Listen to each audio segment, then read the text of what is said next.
दोस्तों, ये कहानी एक खूनी पिशाचनी की। कहानी शुरू करने से पहले मैं आपको बता दूं कि पिशाचनी होती कौन है। ऐसी महिला या लड़की की आत्मा जो मन में किसी दबी इच्छा को रखती है और उसकी किसी कारण से मृत्यु हो जाती है। ये अधूरी इच्छा उसको पिशाचनी का रूप देती है।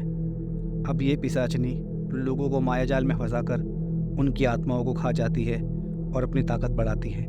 आइए शुरू करते हैं अरुण की कहानी। अरुण एक मस्त मौज लगा था। घूमना फिरना, दोस्तों के साथ जीवन जीना, घर जाना, ऑफिस जाना, बस यही उसका दिनचर्या था। अरुण वो लड़का था जो जितना कमाता था उतना खर्च देता था। पूरा दिन बस मौज मस्ती, इसके अलावा उसके जीवन में और कुछ नहीं था। समय बीतता रहा। अब धीरे धीरे दोस्तों का साथ भी छूटने लगा, लेकिन बुरी आदतों को वो छोड़ ना सका, जिसकी वजह से धन की कमी होने लगी। काम में भी मन नहीं लगता था। रोजाना ऑफिस में उसे कुछ ना कुछ सुनना पड़ता था। अरुण, तुमसे काम नहीं होता तो नौकरी छोड़ दो। ये अपने जीवन से परेशान हो चुका था। पैसों की तंगी से परेशान, ऑफिस से परेशान, घर से परेशान। अब अपनी परेशानियों में इधर उधर भटकता रहता था। भटकते भटकते एक दिन उसे एक अनजान आदमी मिलता है, जिसने अरुण को देखा और इसके पास आके बोला, क्यों भाई, थक गया है क्या जीवन से? पैसों की तंगी चल रही है क्या? अरुण बोलता है, जा भाई अपना काम कर। वह व्यक्ति फिर बोलता है, अगर जीवन से परेशान है तो 2 मिनट मुझे दे, मैं तुझे ऐसी चीज़ बताऊंगा कि कभी जीवन में कोई दिक्कत ही नहीं आएगी। ऐसी काफ़ी बातें होती हैं। अब एक एक कर वो आदमी और उनको उसके जीवन के बारे में सारी बातें बताने लगता है और उनको यकीन ही नहीं होता कि कोई अनजान आदमी उसके बारे में इतना कैसे जानता है। अरुण रोते हुए कहता है, हाँ मैं क्या करूँ, मैं बहुत परेशान हो गया हूँ। तो उस अनजान आदमी ने इसे एक तरीका बताया जिससे उसे धन की प्राप्ति हो सकती थी, लेकिन इसके लिए उसे एक पूजा करनी थी जो एक तंत्र क्रिया थी। वह आदमी उसे बताता है, शनिवार की रात को जंगल में जाना है, वहाँ एक पेड़ है, उसके नीचे जाकर कुछ अंडे, मांस के टुकड़े और थोड़ा सा अपना खून डालकर मंत्र दिया, ये बोलना है और अपने घर आ जाना है। अरुण सोचता है, मर तो मैं वैसे भी रहा हूँ, एक बार इसे भी आजमा लेता हूँ, क्या पता कुछ अच्छा ही हो जाए और बुरा इससे ज़्यादा क्या होगा। अरुण उस आदमी की बात मान लेता है। वो आदमी उसे एक मंत्र देता है, जो मंत्र एक खूनी पिशाचनी का होता है।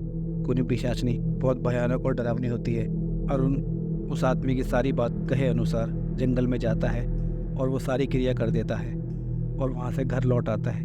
घर लौटते लौटते करीब 2:30 बज जाते हैं। ये थक जाता है और घर आके सो जाता है। जैसे ही इसकी आँख लगती है अरुण को कमरे में मांस के जलने की बदबू आती है। वो इस पर ध्यान नहीं देता और आँख बंद कर सो जाता है। लेकिन फिर थोड़ी देर बाद अरुण को ऐसा महसूस होता है कि उसके बेड के पास कोई खड़ा है और उसको देख रहा है। अरुण अब डरने लगा था।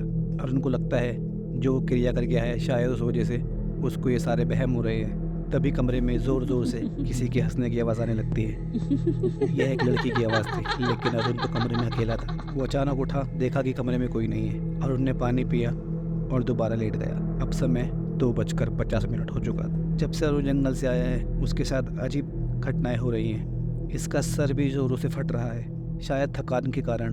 अरुण फिर सो जाता है। अब अगले दिन जब अरुण उठा तो उसने देखा उसके बिस्तर की चारों ओर खून लगा हुआ है। उसे लगता है शायद क्रिया करते हुए जो उसने अपना हाथ काटा था, शायद ये खून उसी में से निकला होगा।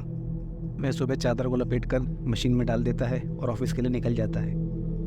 आज जो भी उसने देखा उसे उस चीज़ पर यकीन ही नहीं हुआ। अरुण को आज जो भी देखता बहुत अच्छे से बात करता। आज बॉस ने भी अरुण की तारीफ की।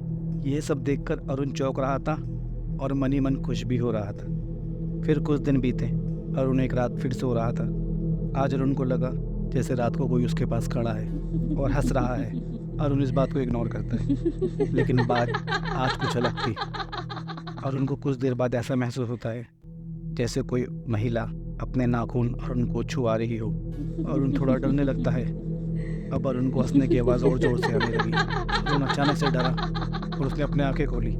उसके बाद अरुण ने जो देखा उसे देखकर तो वो बुरी तरह घबरा गया। उसके बेड के सामने एक लड़की जिसका चेहरा जला हुआ था और लंबे दांत थे, ठीक उसके सामने खड़े होकर ज़ोर ज़ोर से हंस रही थी। अरुण बहुत ज़ोरों से चिल्लाया, लेकिन गले से आवाज़ बाहर ही कहाँ निकली। इसकी सारी शक्ति भी कम पड़ गई और ये बेहोश हो गया। अब अरुण सुबह उठा तो देखा बिस्तर पर फिर से खून है। अरुण बहुत डर चुका था। अरुण को यकीन ही नहीं हो रहा था कि रात उसने सपना देखा या ये सब उसके साथ हकीकत में हुआ है। अरुण उस अनजान आदमी को ढूंढता है, उसी जंगल के पास जाता है अरुण को वो अनजान आदमी वहाँ बैठा हुआ मिल जाता है। अरुण ने उसे सारी बात बताई। वो अनजान आदमी अरुण को बोलता है कि वो डरे नहीं, वो पिशाचनी है, तुमने ही तो क्रिया करके उसे बुलाया था। अरुण कहता है मैंने बुलाया था? वो अनजान आदमी कहता है हाँ तुमने बुलाया था, वो जो क्रिया थी वो उस पिशाचनी की ही तो थी, तभी तो तुम्हारे साथ इतने दिनों से सब कुछ अच्छा हो रहा है। अब तुम एक काम करो, उसको खाना दे दिया करो और वो तुम्हारा काम करती रहेगी। अरुण कहता है खाना? कैसा खाना? वो अनजान आदमी कहता है कि रोज़ रात को कमरे के एक किनारे पर एक मदिरा की बोतल और कुछ मांस के टुकड़े रख दिया करो, वो पिशाचनी आएगी, अपना खाना लेगी और तुम्हारे लिए जैसा तुम कहोगे वैसे काम करती रहेगी। अरुण रात को ऐसा ही करता है। वो एक मुर्गा और दारू कमरे के एक किनारे में रख देता है और सो जाता है। रात को वो पिशाचनी आई और वो दोनों चीज़ें खाने लगी और बहुत खुश हो गई और बोली मैं पिशाचनी हूँ, मैं सब कर सकती हूँ, तूने मुझे खुश कर दिया, बता तू क्या चाहता है, बता मैं तेरे लिए क्या कर सकती हूँ। अरुण ने डरते हुए बंद आंखों से ही कहा आप मुझे डरा रही हो, मुझसे आपका चेहरा नहीं देखा जा रहा। पिशाचनी हंसती है अच्छा रुक, मैं अपना रूप बदलती हूँ, और वो एक नॉर्मल लड़की के रूप में आ जाती है और फिर ज़ोरों से हंसती है और कहती है देख अब मैं बन गई ना सुंदर लड़की। ऐसा रोज़ होने लगा।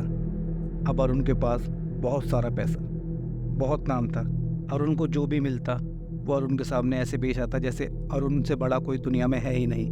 लेकिन पिशाचनी शक्ति दिमाग कब घुमा दे किसी को कुछ नहीं पता। अरुण एक दिन दारू और मांस लाना भूल गया। पिशाचनी रात को कमरे में आई, बहुत गुस्सा हो गई क्योंकि उस जगह पर आज उसका मांस और दारू नहीं रखी थी। उसने अरुण का गला जोर से दबा लिया। अब अरुण की सांसें बंद होने लगी थी। अरुण उससे विनती कर रहा मुझे माफ़ कर दो, मुझे माफ़ कर दो। पिशाचनी थोड़ी देर बाद उसका गला छोड़ देती है और कहती है मुझे कुछ भी दे, इसके बदले कुछ भी दे, कहीं से भी लेकर आ, वरना तू आज जान से जाएगा। अरुण कहता है रात को 1 बजे हैं, अब तो सब दुकानें भी बंद होंगी, अभी मैं दारू और मांस कहाँ से लाऊं? पिशाचनी गुस्से में भयानक रूप में आ जाती है। अरुण तो मानो उसे देखते ही मर गया, इतनी बुरी तरह घबरा जाता है। अरुण धीरे से बोलता है आप इसके बदले जो करने को कहोगी मैं करूँगा, मेरी ये गलती माफ़ कर दो, प्लीज़ मुझे माफ़ कर दो, आइंदा कभी ऐसी गलती नहीं होगी। फिर पिशाचनी एक शांत लड़की का रूप बना लेती है। पिशाचनी अरुण से कहती है अगर तू मुझे थोड़ा खून दे देगा तो मैं तुझे आज के लिए माफ़ कर दूंगी। अरुण कहता है खून? मैं अब खून कहाँ से लाऊं? पिशाचनी कहती है तू मुझे थोड़ा अपना खून पिला दे, इसके बाद मैं तुझे इतना माला माल कर दूंगी कि जीवन में तुझे कभी कुछ करने की ज़रूरत ही नहीं पड़ेगी। अरुण हाँ कर देता है। पिशाचनी अपने 2 दांत बाहर निकालती है और उनके हाथों पर एक घाव बनाती है और उसका खून पी लेती है। अगले दिन अरुण को कमज़ोरी महसूस होती है। वह ऑफिस जाता है और दोबारा शाम को वहाँ से घर आते हुआ मदिरा और मांस लेकर आता है। पिशाच हर रोज़ की तरह रात को अरुण के घर आती है और मदिरा और मांस खाने से मना कर देती है। अरुण बोलता है अपना खाना खाओ ना, रोज़ खाती तो हो, आज क्या हुआ, आज तो मैं लेकर भी आया हूँ। पिशाचनी अरुण की ओर देखती है और हंसते हुए कहती है मुझे तेरा खून चाहिए। अरुण मना कर देता है। पिशाचनी फिर से भयंकर रूप ले लेती है। अब मरता क्या ना करता, इसने खून पीने के लिए हाँ कर दिया। अब ये किस्सा आम हो गया था। पिशाचनी के मुंह पर अरुण का खून लग गया था। अब अरुण जहाँ भी जाता पिशाचनी उसके पीछे पीछे आती और उसकी खून की डिमांड करती। पहले तो ये सिर्फ रात को होता था, अब दिन में, शाम को, सुबह, ऑफिस में, हर एक जगह पिशाचनी अरुण के पास पहुंच जाती और कहती ला मुझे खून पिला, ला मुझे खून पिला। अब अरुण सूख कर काटा होने लगा। अरुण को लगा था मरना तो तय है। अब अरुण उस अनजान व्यक्ति के पास जाता है, जंगल में उसे ढूंढता है, लेकिन वो अनजान व्यक्ति अरुण को कहीं नहीं मिलता।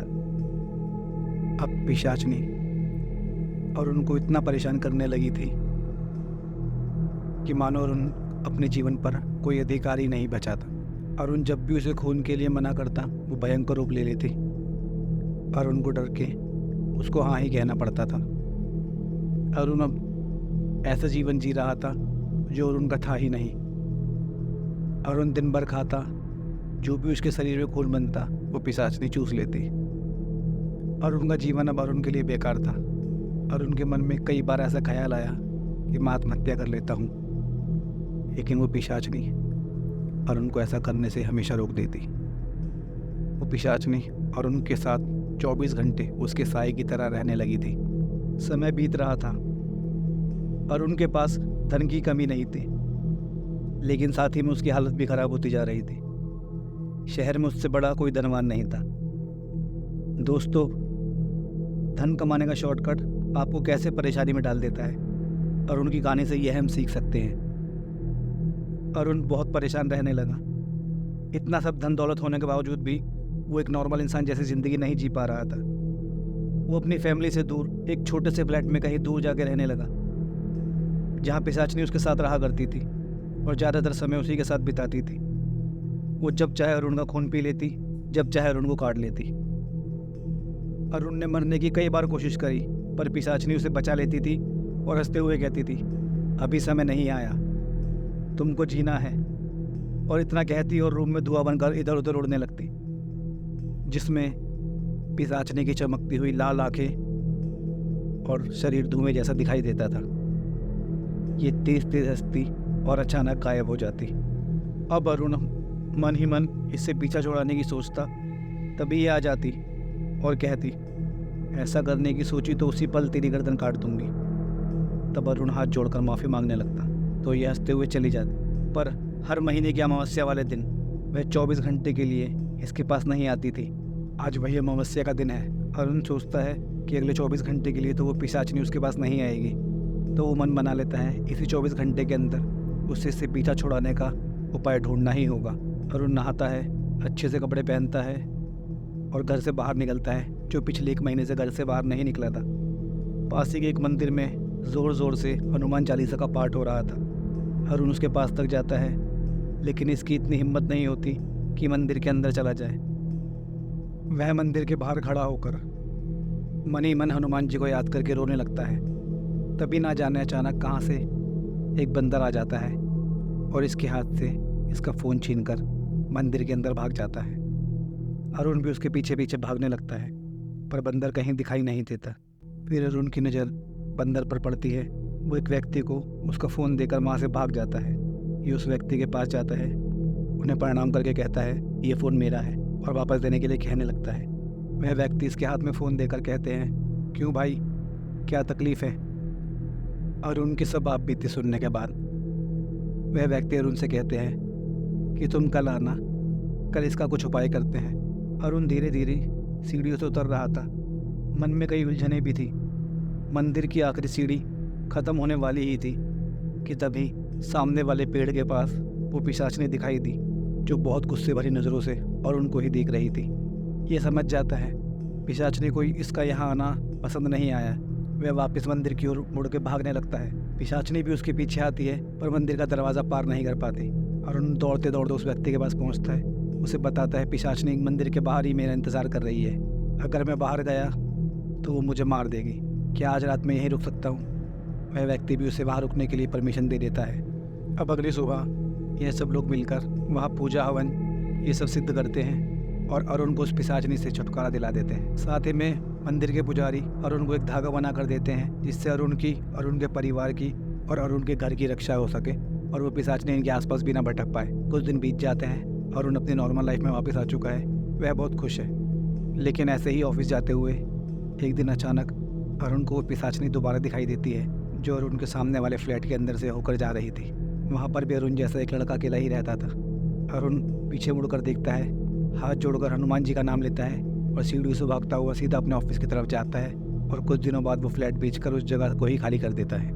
अगर आपको हमारी कहानी पसंद आई तो अपने दोस्तों के साथ शेयर करें, इस कहानी को लाइक करें और इस कहानी का कौन सा पार्ट आपको सबसे अच्छा लगा है वो कमेंट बॉक्स में ज़रूर बताएं। और हमारा चैनल सब्सक्राइब करें ऐसे ही मज़ेदार किस्से जानने के लिए।